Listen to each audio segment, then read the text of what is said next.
Hola chicos, ¿cómo estás? Hola Cris, ¿cómo te va? Hola. Hola Álvaro, ¿cómo estás? Me mandaron a averiguar sobre un trabajo de investigación sobre lo que respecta al derecho internacional humanitario. Y ustedes, como están en un nivel más avanzado, ¿me podrían ayudar? Yo te puedo ayudar con el concepto porque tengo ciertos apuntes aquí. Sí, me ayudarías, Cris. El derecho humanitario es el conjunto de normas que por razones humanitarias trata de limitar los efectos que ha traído consigo un conflicto armado. Este derecho busca proteger a las personas que intervenían o no intervenían en los conflictos. Y estos conflictos generalmente se dan en las zonas fronterizas, sean por guerra o por otro tipo de ideologías. O sea, si busca proteger este derecho tanto a las personas que participaron en un conflicto armado y a las que no. ¿Cómo es esto?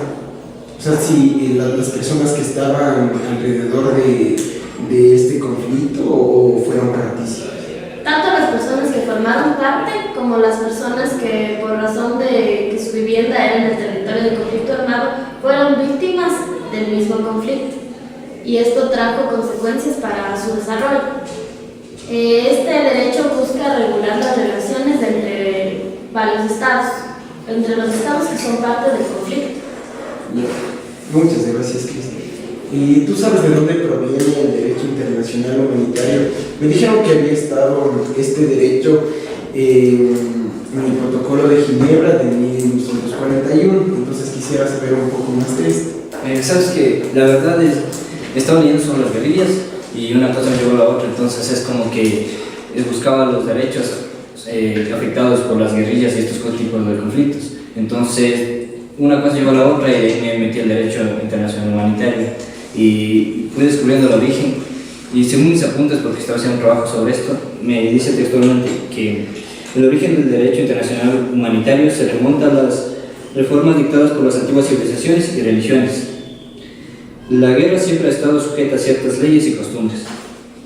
Algo muy importante que deberíamos aclararte es que no fue en el Convenio de Ginebra de 1941, sino fue en el año de 1949. Ah, 1949. Muchas gracias, Cris. Ese apunte me hubiera servido para el trabajo.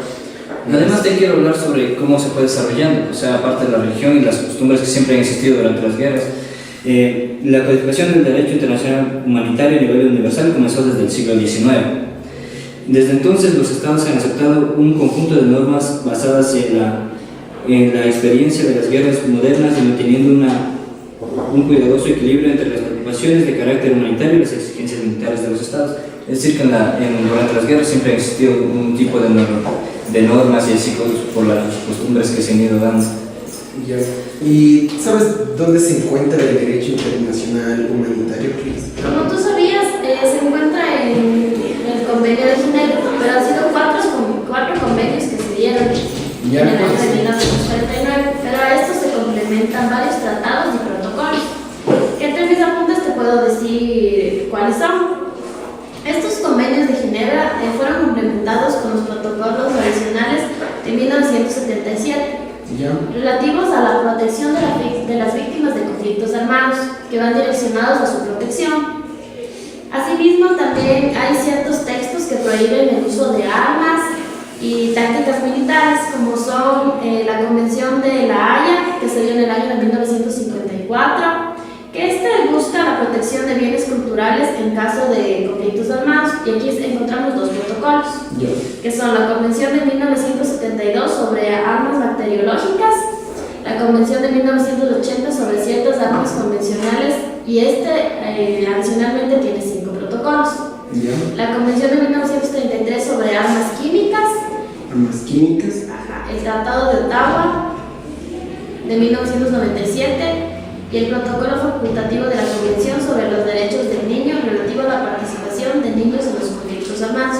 Como te das cuenta, todos estos protocolos y convenios están muy relacionados acerca de los conflictos armados, porque eso es lo que busca proteger el derecho humanitario. Sí, muchas gracias, Cris. Me parece importante lo que dijiste sobre el convenio que se había firmado en 1977 sobre la protección de víctimas. Creo que es muy importante tener en cuenta a las víctimas, porque si les vemos inmiscuidos dentro de un conflicto y este es, como vuelve la palabra, armado, entonces van a recibir ciertas golpes, ciertos daños a su cuerpo. Entonces es importante tener este tipo de derechos. No solo el daño físico que realizan estos conflictos, también trae muchos daños psicológicos.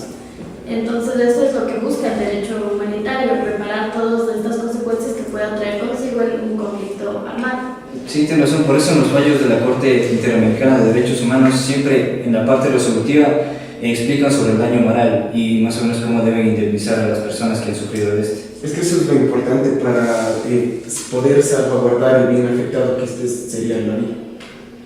En este caso, ¿sabes cuándo se lo aplica, Cris o Álvaro? ¿Cuándo se aplica el derecho internacional humanitario? ¿Sabes cuándo son los casos específicos donde podemos aplicar? Sí.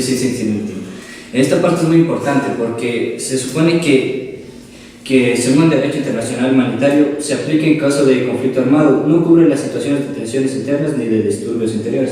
Es decir, que esto solo se aplica cuando existe conflicto armado, solo como en cuestión de armas, no en cuestión de disturbios o cosas superficiales como esas.